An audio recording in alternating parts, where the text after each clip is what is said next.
মশলা ডাল। তার জন্য এখানে ডাল নিয়েছি, ডালটাকে একবার ধুয়ে নিয়েছি। এবার ডালটাকে কিছুক্ষণের জন্য ভিজিয়ে রাখবো।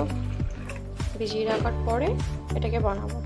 ডালটা তৈরি করার জন্য আমি এখানে নিয়েছি হাফ টুকরো গাজর, একটা ছোট টমেটো, একটা পেঁয়াজ আর 3টে লঙ্কা। এবার এটাকে আমি কেটে নেব। গাজরটাও কাটা হয়ে গেছে, এখানে ধনিয়া পাতা কাটা হয়ে গেছে, কাঁচা লঙ্কাও হয়ে গেছে, পেঁয়াজ আর টমেটো। এবার ডালটাকে পিছনে দিয়ে আমি এবার সিটি মেরে নেবো। 2টো সিটি দিলেই আমার এখানে কিন্তু হয়ে যাবে। এবার এখানে দিয়ে দেবো একটা তেজপাতা, হাফ টিস্পুন লবণ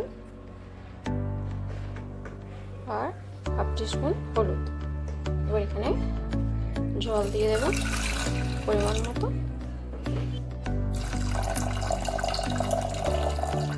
এবার কুকারটাকে ঢাকা দিয়ে আমি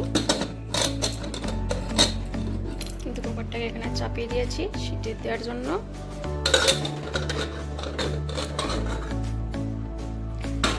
এবার কিন্তু দেখতেই পাচ্ছ ডাল কিন্তু ভালোভাবেই সিদ্ধ হয়ে গেছে। এবার ডালটা বানিয়ে নেব।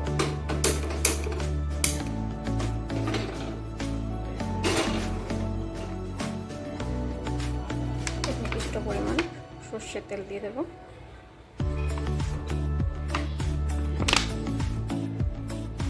এখানে তেলটা কিন্তু গরম হয়ে গেছে। এবার আমি দিয়ে দেবো এখানে 5 ফোড়ন। জিরে দেবো না, কারণ 5 ফোড়ন দিলে টেস্টটা ভালো আসবে। শুকনো লঙ্কা আর তেজপাতা তো আগে থেকে দেওয়া আছে, তাই আমি আর তেজপাতা দিচ্ছি না। আর গোটা গরম মশলা দিয়ে দিচ্ছি। এবার এটাকে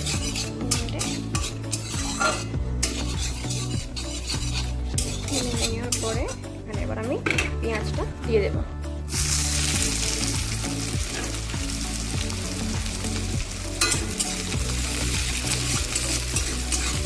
পেঁয়াজটা নিয়ে নেওয়ার পর এখানে আমি একটু গাজরটা দিয়ে দেবো, তাহলে গাজরটা একটু ভালোভাবে ফ্রাই হয়ে যাবে পেঁয়াজের। এই গাজর পেঁয়াজটা কিন্তু খুব ভালোভাবেই ভাজা হয়ে গেছে। এবার আমি এখানে দিয়ে দেবো লঙ্কা কুচি।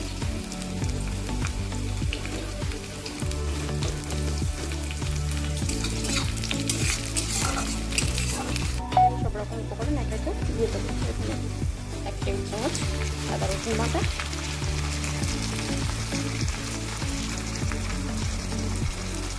1 টেবিল চামচ জিরে বাটা, 1 টিস্পুন ধনিয়া পাউডার, ঝালটা আপনাদের স্বাদ মতো। এখানে দিয়ে দেবো অল্প হলুদ আর অল্প মিট মশলা। মশলাটাকে ভালোভাবে মিশিয়ে নেব।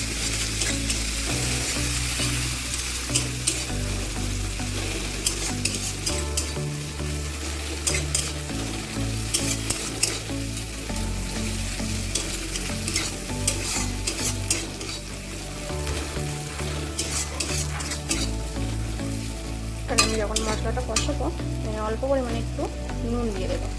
দেওয়ার পর এটাকে একটু ভালোভাবে নিয়ে নেব। এবার দিয়ে দেবো এর মধ্যে টমেটো কুচি।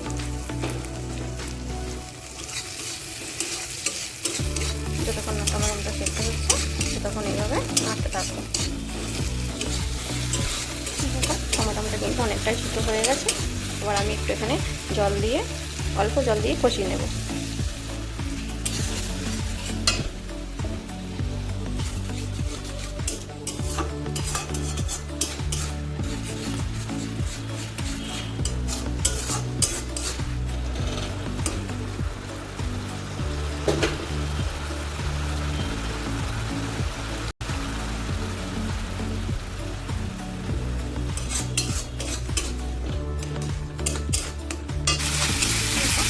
জলটা শুকিয়ে তেল ছেড়ে দিয়েছে।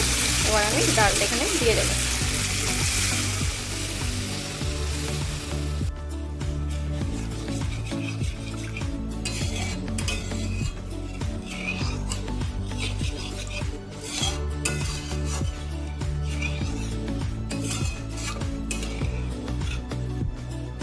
এবার এখানে ডালটাকে আমি ফুটতে দেবো। এখানে ডালটা ফুটে গেছে। এবার আমি দিয়ে দেবো 1 চামচ। কিন্তু আমাদের এটা রেডি হয়ে যাবে। দেখো ডালটা কিন্তু এবার ভালোভাবে ফুটে গেছে। আর এখানে আমি আগের থেকে একটু নুন দিয়েছি বলে এখন আর নুন দিইনি। টেস্ট করার পর আবার দেবো। এখানে আমি কিন্তু আর নুন দিইনি। ঠিক আছে, নুনটা কিন্তু ঠিকঠাকই আছে, তাই আমি এখানে আর নুন দেবো না।